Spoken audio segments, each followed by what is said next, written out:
Sri S.C. Watts, the chairperson of WIPS, Sri Suneet Watts, the vice chairman of WIPS,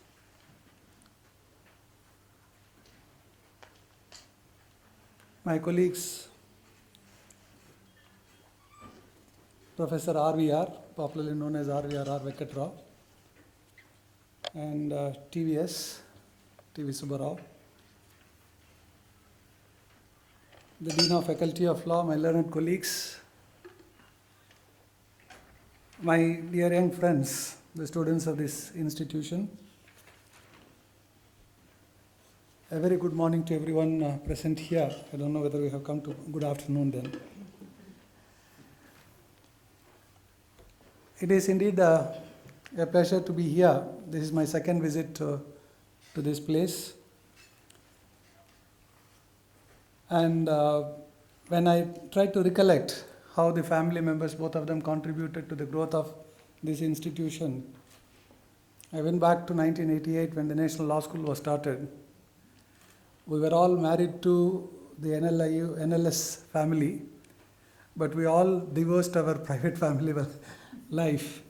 You know, what time we come, what time we go back home, these were all not known to us. Sometimes at midnight, at 2 o'clock, I had come to the institution for some issue or the other. But we have the pride and privilege of serving an institution, doing something from scratch. There was nothing. And very many people advised me that I should not move out of Presidency College because it was a pensionable job. Why should I leave the pensionable job and go to a place where there was nothing?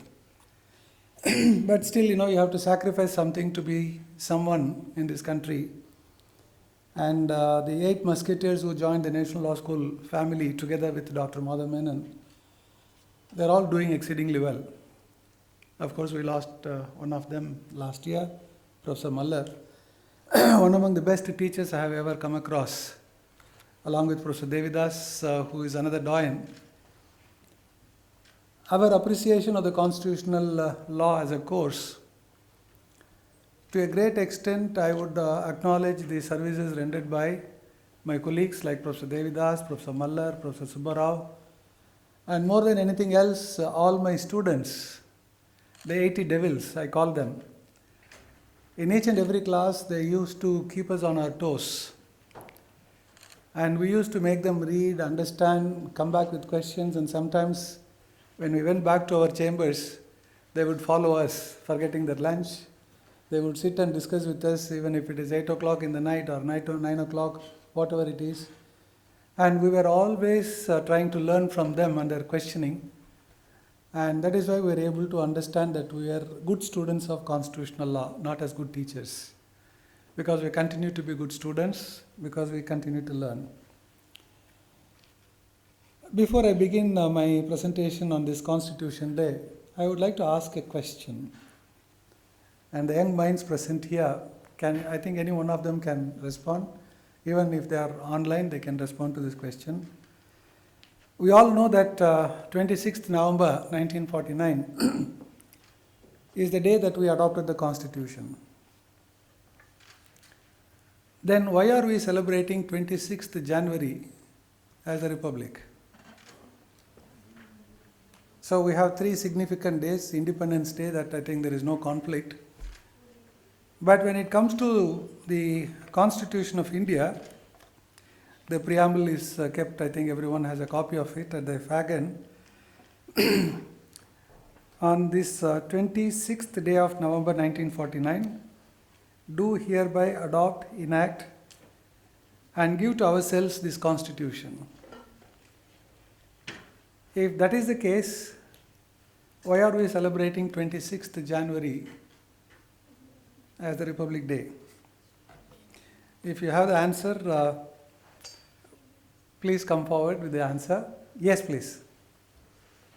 Am I audible, sir? Yeah, you are.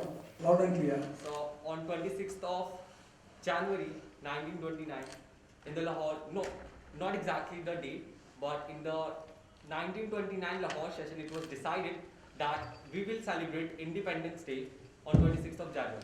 Okay. The next year, 1930. And we did. It was an unofficial celebration. Okay. Well, that's part of history. There is no binding instrument thereafter. And then the Constituent Assembly members, they decided that we'll go with this to respect that we had decided in the year 1929. Okay. To honor that, we will celebrate it as a Republic Day. Okay. Because we couldn't celebrate it as our Independence Day. Okay. Is there any authority on that? So I don't know. As a student of law, I would like to have some document, something which I can verify and say, yes, you're right. So there must be a constitutional. That's assembly that's debate. what I'm asking. But precisely, sir, I don't know. Okay. Somebody else raised. Yeah, you wanted to say something?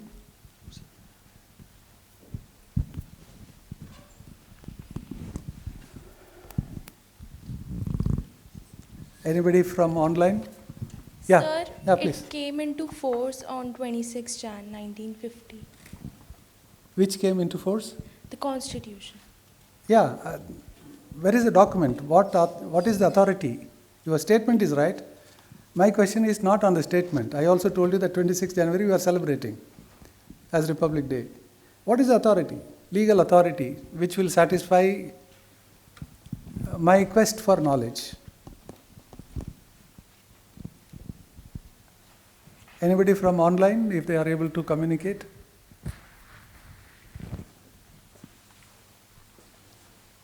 In fact, I brought 4 texts of the Indian Constitution with me. If somebody responds, I thought I'll give a copy of the text. But I have to necessarily carry them back. Okay. I would like to give the answer. As a student of law, when I study this, who fixed the date 26th January as the Republic Day? Whatever has happened in history is part of history. But if I have to come back to the text of the Indian Constitution, I would appreciate all of you read once at least Article 394. Right? Please read Article 394, which very clearly says, I think I have kept the text also here. You have the back here. I want you to just carefully listen to me. As I have the text, I will read it for you. 394 goes like this. Commencement. This article means Article 394, and Articles 5, 6, 7, 8, 9, 60, 324, 366, 367, 379, 380, 388, 391, 392, and 393 shall come into force at once. At once means the day we adopted the Constitution, 26th November, all these 16 articles, the numbers that I read, all of them shall come into force at once. Who designates this? When it will come into force? It is the Constitution itself. Even if you say Constituent Assembly, that's wrong. It is Article 394, which stipulates that these provisions shall come into force at once. And this is the important part of it. And the remaining provisions of this Constitution shall come into force on the 26th day of January 1950. What that gentleman said was historically right. Right? That was the declaration that they made, that they would celebrate independence, all these things, fine. But the very specific date that is mentioned in the Constitution for the Constitution to be commenced, that's what it says, shall come into force on the 26th day of January 1950, which day is referred to in this Constitution as the commencement of the Constitution. Then it becomes republic, we call it as a republic, that's a different story. It didn't become a republic immediately. Till the president was formally elected, it didn't become a republic. But we can still say the president was elected earlier also. So it was a republic even in 1949. That is another argument one can give. But ultimately the authority is in Article 394 of the Constitution. And as a student of law, this is what I should know, right? When it came and where is that authority, you don't have to search for history, right? Even if you don't read the entire provision, if you say Article 394, that's more than sufficient. That explains everything, right? So these are all things which we should know. Why should we know? This is the first question. I am not taking civil service examination. Why should I know all these things? That is the point which I would like to discuss as part of this presentation, the 7th Constitution Day. Right? We are celebrating 75 years of independence, but we are now celebrating 7th Constitution Day. And Professor Venkat Rao very clearly mentioned that it was only, they woke up in 79, right? And that took Krishna Iyer calling somebody and telling them to celebrate Law Day, right? The lawyers were there, the judges were there, everyone was there. But they never celebrated 26th November at all. And then it was celebrated as Law Day till 2014. And in 2015, the Government of India took a decision, the Union Cabinet announced that November 26th will be observed as the Constitution Day. That's the beginning of the history of 7 years. For what? And the Cabinet declaration also said, to promote, please carefully listen to me, to promote constitutional values amongst citizens. That's very simple and plain. To promote constitutional values. Right? Is it that significant? The answer is yes. This they should have started in 1950 itself. They didn't. So it is such a delayed version that the Government of India, with the Union Cabinet coming into picture, telling that we want to promote constitutional values amongst citizens, and that too in 2015, is a very, very delayed start in my opinion. But it, of course, started. So we need to appreciate it also, right? Why did they start in 2015? You may be wondering. It started in 2015 because it coincided with the 125th birth anniversary of Dr. Ambedkar, who was the chairperson of the drafting committee. See, here also there is a delay of 25 years. They could have done it on his 100th birth anniversary, which they didn't. But 125th is an odd year. But if you want to start something good, there is nothing called as odd year. Right? So therefore, at the 125th birth anniversary of Dr. Ambedkar, the Union Cabinet announced that this day will be celebrated as the Constitution Day, and we should know this history. Previously it was called as Law Day from 1979 to 2014, and there was nothing prior to 1979. And then the Ministry of Social Justice and Empowerment, Government of India, launched several activities in 2015 to promote Ambedkar's ideas and philosophy, and also included the setting up of the Ambedkar International Center at number 15th Janpath at a cost of over 200 crores in 2015. Maybe it is much more costlier today, but around 200 crores they spent, or they were planning to spend, to set up this center, Ambedkar International Center, at number 15 Janpath.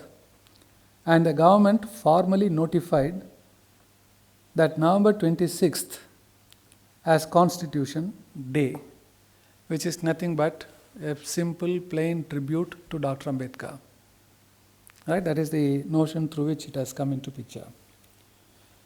Now, all of you have the text of the preamble. I want all of you to repeat and read the text. I think everyone has, otherwise also you can follow me, I'll go slow. Right? Let us read this and try to understand what is it that we need to understand from this. What is it that I need to tell the other citizens who are not as fortunate as I am? right? Maybe a rickshaw puller, maybe a cook, maybe a security fellow standing outside. What is it that I need to convey this, and how to convey this to them? Whether we have to convey this at all to them. These are all the questions which come to my mind on this occasion. Please repeat after me the preamble. We, the people of India, having solemnly resolved to constitute India into a sovereign, socialist, secular, democratic republic, and to secure to all its citizens justice, social, economic, and political, liberty of thought, expression, belief, faith and worship, equality of status and of opportunity, and to promote among them all fraternity, assuring the dignity of the individual and the unity and integrity of the nation. In our Constituent Assembly, this 26th day of November 1949, do hereby adopt, enact, and give to ourselves this Constitution. Thank you. Now we have read this. The problem begins from now. How do you look at this preamble as a legal document? What is your role? I was one among the 53 people selected to join the celebrations of the 200th year of the American Constitution in 1988. The moment I joined law school, I was asked to go along with 53 other members from different parts of the world, and 2 Indians were there. And a senator in the US Senate, while celebrating these 200 years of the American Constitution, because their constitution also starts, that was the first constitution, and there it starts, "We the people of the United States of America." And she made a mention when celebrating 200 years of that constitution, when the drafting people started writing "We the people of India," they forgot to include my name. And she is complaining after 200 years, right? They forgot to include my name. Because she was only trying to say that even after 200 years, the inequality of race, inequality based on sex, continues to exist. And that prompted her to say that when we said "We the people of the United States of America," they forgot to include my name, to convey something very, very important and significant. Now similarly, when we look at the preamble, it also starts with the same phrase, "We the people of India." Right? We the people of India. Am I a part of it? Are you a part of it? The answer is yes. Right? But still somebody can say, when the Constitution was adopted and enacted, I was not born. And therefore I am not a party to this. Right? See the way that people can, because if they want to question, challenge, they can raise any type of question. It is a reasonable question, no doubt about it. Right? And if that is the case, I don't think there is anyone in this hall who was born when the Constitution was adopted. Certainly I was not born at that particular point of time. So therefore, am I a citizen? Am I part of this "We the people of India"? What comes to my mind is Edmund Burke's writing in my reflections on the French Revolution. A beautiful book, if you come across, read that. It was the feeling expressed by a British parliamentarian about the happenings in France, right? In which he explains the nature of the state, the relationship between the individual and the state. And he mentions that state is nothing but a partnership agreement. State is nothing but a partnership agreement. Agreement between those people who lived and gone with the people who are living.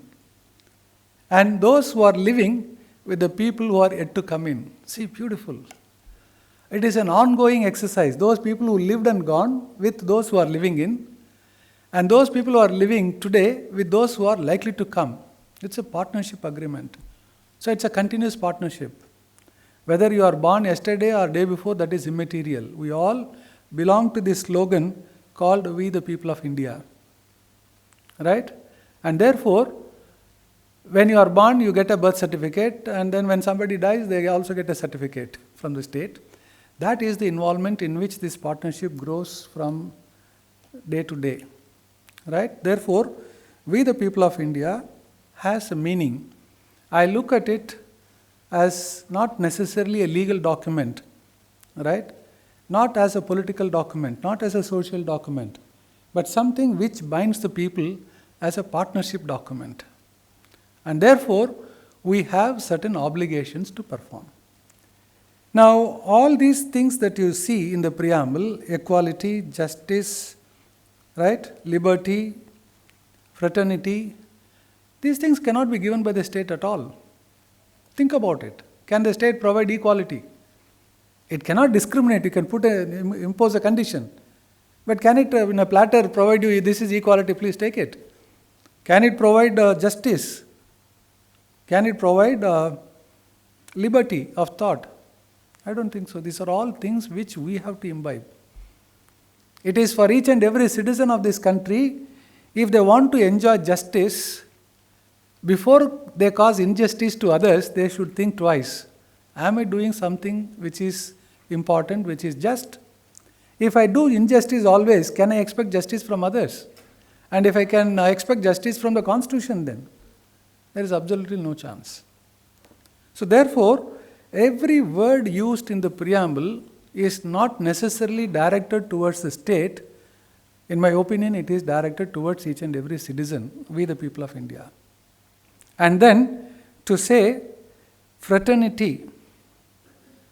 What is this fraternity? Fraternity is universal brotherhood or sisterhood, where I could interact with people across the religion, culture, language, creed, sex, or whatever it is, or place of birth. Of course, we have affinity.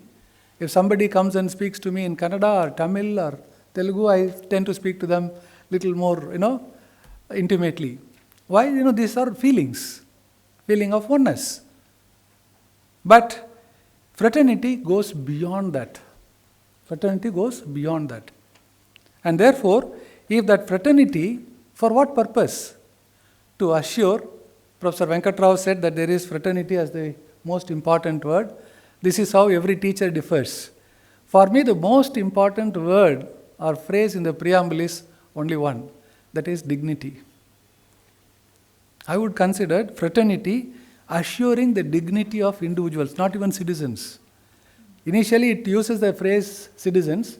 Subsequently, it uses the term individuals, dignity of the individual, assuring the dignity of every individual.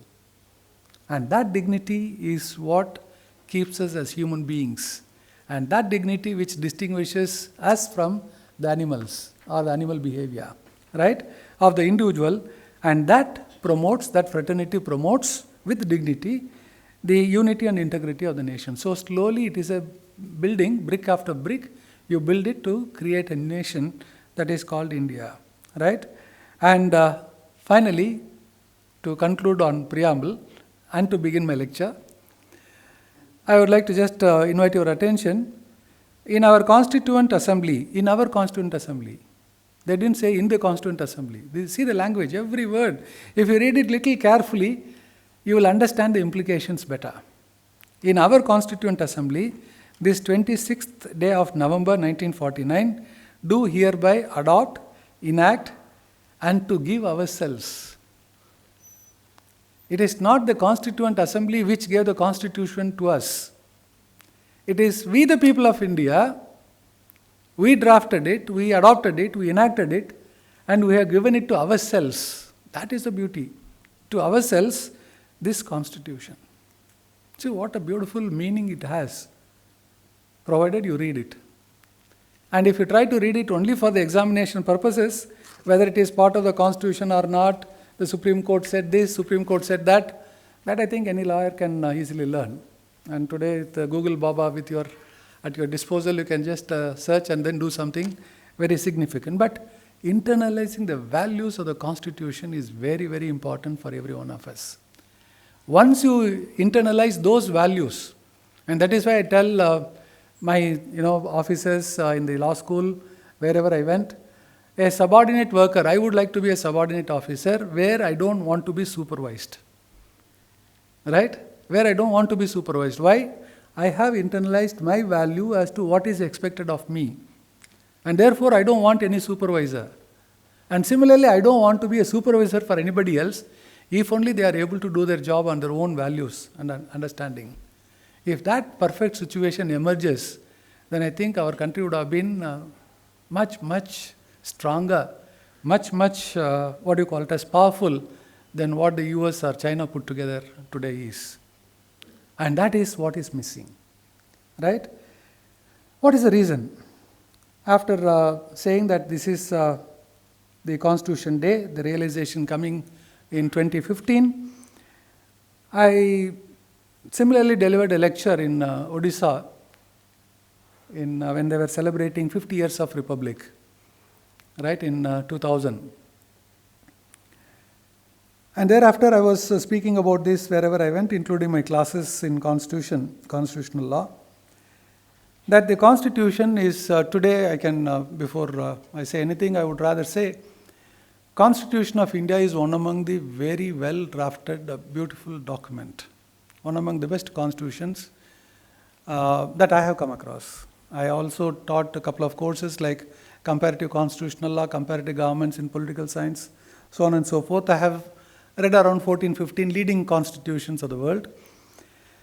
And I would say that the Indian Constitution is one among the best written constitutions. Right? Comma. It's not ending. It's one among the best written constitution. And it is one among the worst implemented constitutions.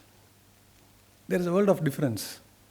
Right? One among the best written and one among the worst implemented. Right? For worst implementation, I think every one of us played a role, either significantly, directly or indirectly, by keeping quiet on whatever is happening. Right? We all contributed to this development. And slowly it is moving. Maybe our stars are good that we are able to survive. Look at our neighbors, whether it is Pakistan, Bangladesh, Sri Lanka, excepting Bhutan. All other countries have gone through the turmoil. Right? We are able to stay afloat because of what you call it as the fundamental law of superior obligation, the Constitution coming into picture from time to time. We committed 3 Himalayan blunders after the adoption of the Constitution.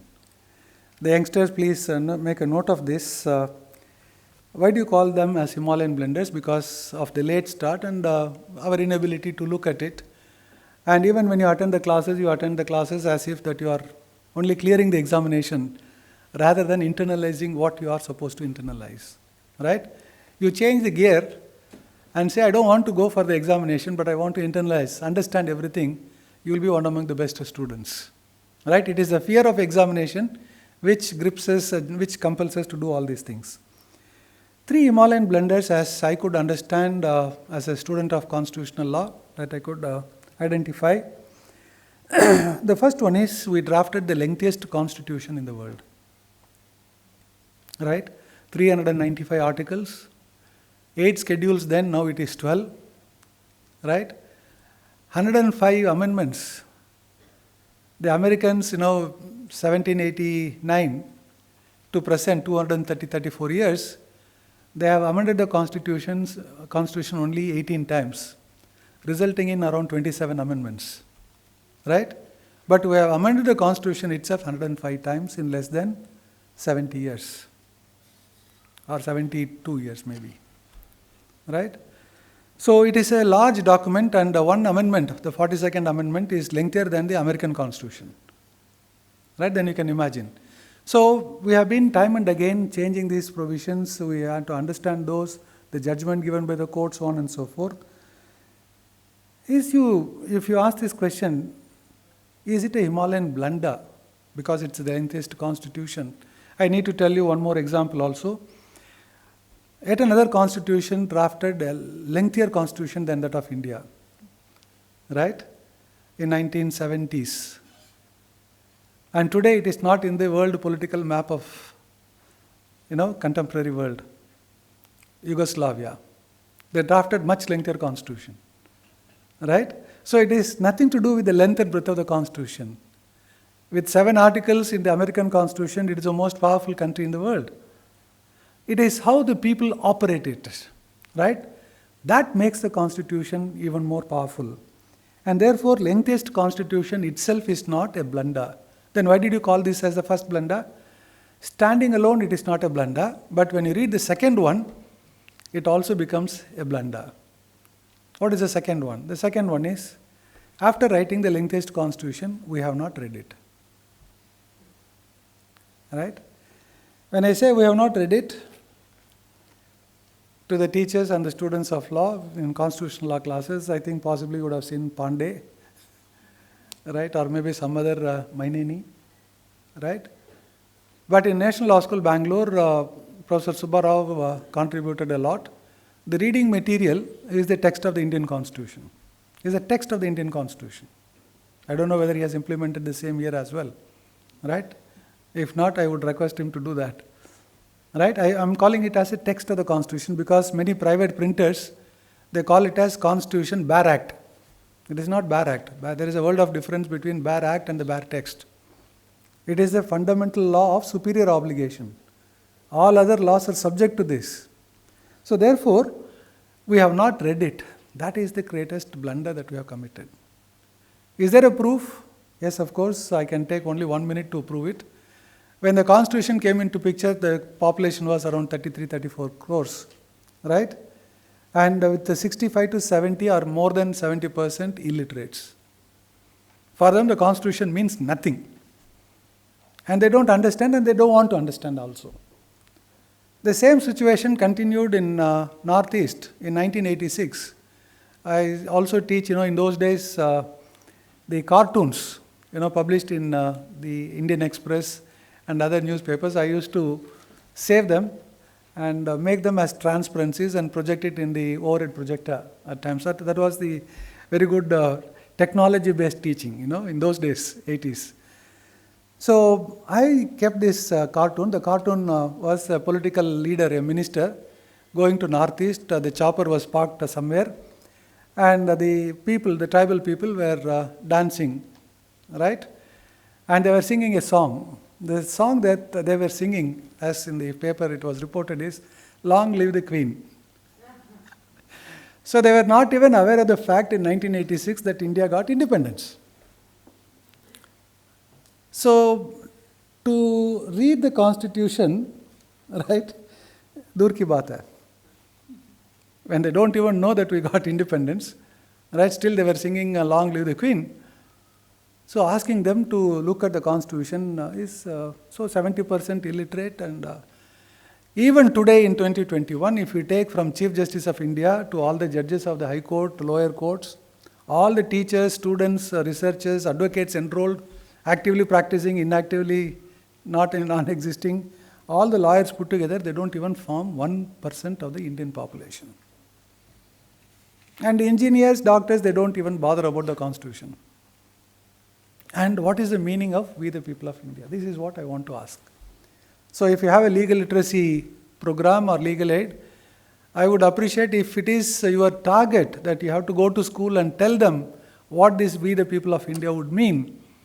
As a budding, prosperous India, as budding, prosperous citizens of this country, what do they have? What is this that they have understood and what they should understand?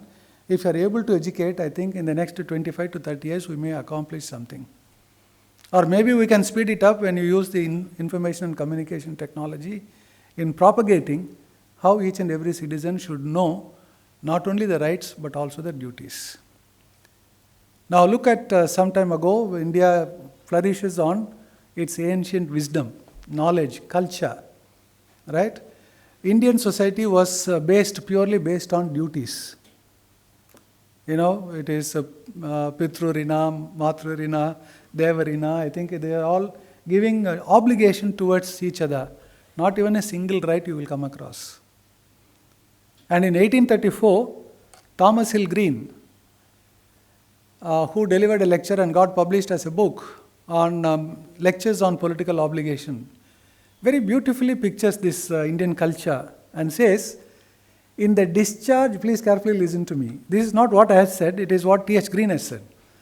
In the discharge of everyone's obligation, everyone's duty, everyone's right is automatically protected.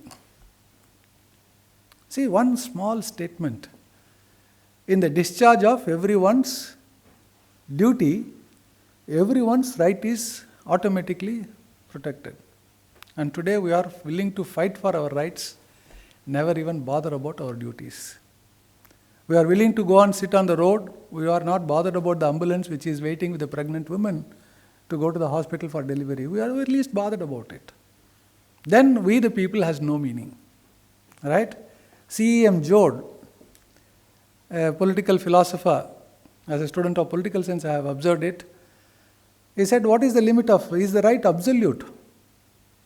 Then he says, my right to swing the arm the way I want. I have the right to swing my arm till I find the other man's nose. The moment I find the other man's nose, then I think I have to safeguard my nose as well. Right? So therefore, you have to look at this. Before I make a claim for my right, please ask this, introspect and ask this question. Am I able to discharge my obligations? Whether it is to our brothers, sister, parents, teachers, general public, whosoever it is. And then there will be a new breed of culture that will emerge. And for youngsters who are all losing their temper, because they are all used to pressures, look at this, then you will have to establish a new culture where we will revert back to our culture of performing our obligations first and leaving the demand for the rights little later. Right? If you just go and sit on the road and say the road has to be relayed within 4 days, do you think that anyone can do? Science and technology cannot do it. Right? So therefore, before asking or making a claim for your right, you have to ask yourself a question, am I able to fulfill my duty first before asking this question? And then things will change. And the third Himalayan blunder that we have committed in the interpretation of the Constitution, Professor Subbarao knows about this very well. The Constitution is the ultimate document. There is nothing superior to it. The Supreme Court has been given the onerous task of interpreting what it is. But in interpreting this Constitution, they have dilly-dallied a lot. And on many occasions, they try to refer to the British Constitution, where there is no written Constitution. They're all based on certain practices and conventions. And therefore, whether it is good, bad or ugly, that I will not comment on this. This is not an opportunity to see that. But I would like to refer to 2 Privy Council decisions to convey what I am trying to tell you. Right? 2 Privy Council, I think all of you know, Privy Council is the highest body. Right? For all the Commonwealth countries, the interpretations of final appeal will lie to Privy Council. Till 1950, we had that process. Australia still continues to have it. Canada continues to have it. But they minimized by and large.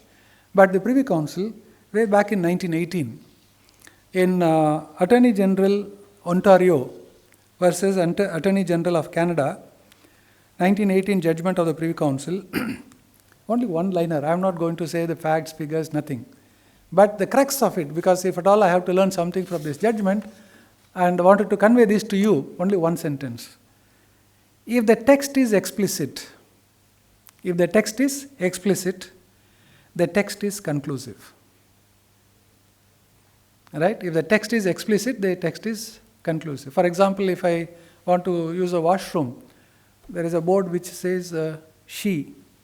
I am a law student. Oh, in Indian Penal Code, he means she means he. So can I walk into that? If it is explicit, it is conclusive.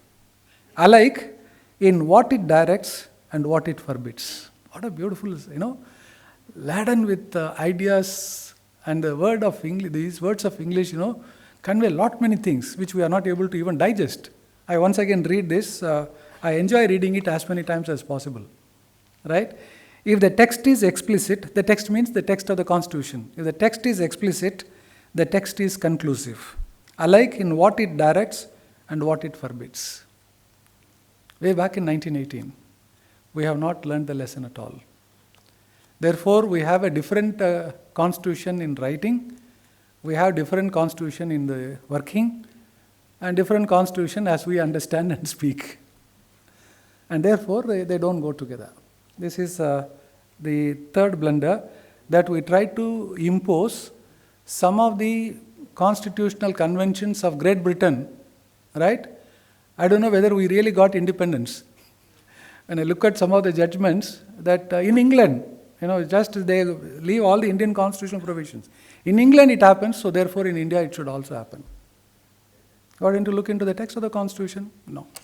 And that is one among the important blunders that we have committed. And I would like to refer to the second case, which was delivered by the Privy Council in 1963, Adagbanro versus Sankitola. It is about the Western Nigerian Supreme Court judgment, which went on an appeal to the Privy Council, just 12 pages. They don't write like Keshwanda Bharati or that privacy judgment running to 800 pages, 900 pages. What is it? The Supreme Court said in this case, the Supreme Court said in that case, they keep on reproducing, and then all of a sudden they jump to some other concept, right? So I have told my students, if you want to read such judgments, go from backwards. And wherever you come across the term, however, that is a place where you have to read. That is operative judgment.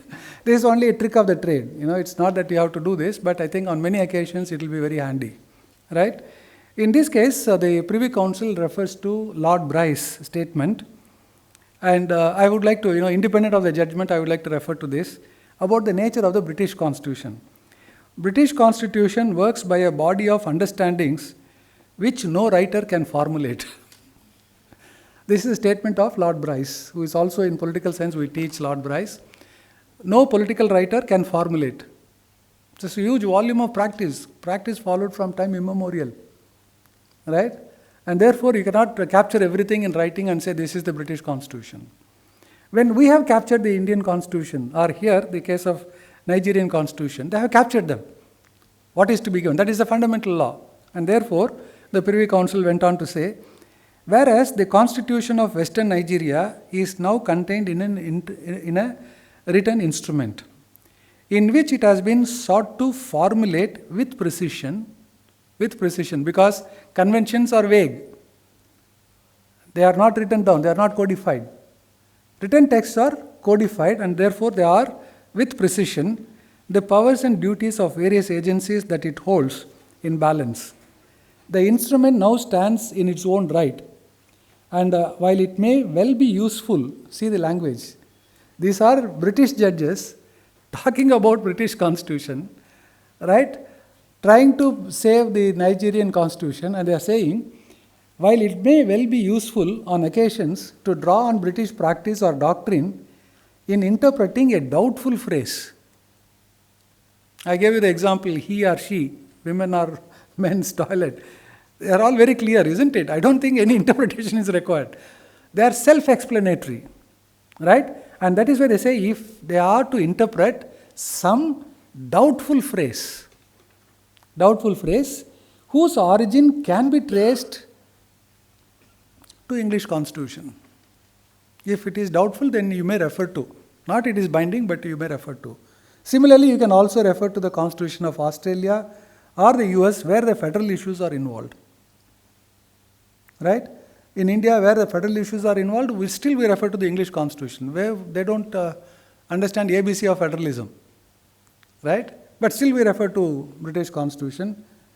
It is still, and this is the most operative part, it is still in the end, the wording of the Constitution itself that is to be interpreted and applied. And this wording can never be overridden by the extraneous principles of other constitutions. which are not explicitly incorporated in the formulae that have been chosen as the frame of this Constitution. So the British judges sitting as the final court of appeal to declare the Western Nigerian Constitution, please go and look into your Constitution. That is final. All right? If it is going to some other constitutional court, then they would have said something else. This is the beauty of the Constitution. If we are aware of all these things, we can overcome these burdens, these hurdles, and make our country a much more powerful nation. I think I have taken much of your time. I'll conclude by 5 propositions. I have got so many things to say. This is not an occasion. On some other occasion, maybe I'll come and spend more time with you. 5 propositions to conclude. The first one. Preamble is not only for the state to desire something, it is for the people. So when we read we the people, the state is not there. So basically you turn the table. It is not the state which has to provide all these things. It is we the people who have to do all these things. Keep that in mind. That's the first proposition. If we do not know what it contains, what it means, and what should be clearly internalized as values, fraternity in the preamble can never be achieved. Right? If you don't understand these things, fraternity can never be achieved. That is the second proposition. Third one is, therefore, importance of rights coupled with duty comes into picture. Not right alone, right? Coupled with duty. I am not even saying totally duty based. That will be antithetical. So rights coupled with duty alone can be kept in mind. Fourth, please do not read the preamble on the Constitution Day, that is 26th November, and forget it till the next 26th November comes. Right? That is what I am saying. The value is once you internalize, it is there as part of your being, as a value embedded, totally embedded in your mind, and therefore you cannot go wrong. If you understand and internalize these values, certainly you cannot go wrong. And we don't have to, it has very little meaning for those people to celebrate Constitution Day. Constitution Day is to be celebrated for people to exchange our thoughts, where we can support our understanding, values, so on and so forth. And finally, for teachers and students, it is my request with folded hands, please cultivate the culture of carrying the text of the Indian Constitution in teaching learning process to the classroom as well. Right? One statement of Dr. Ambedkar, I would like to conclude with this statement of Dr. Ambedkar on the fundamental rights.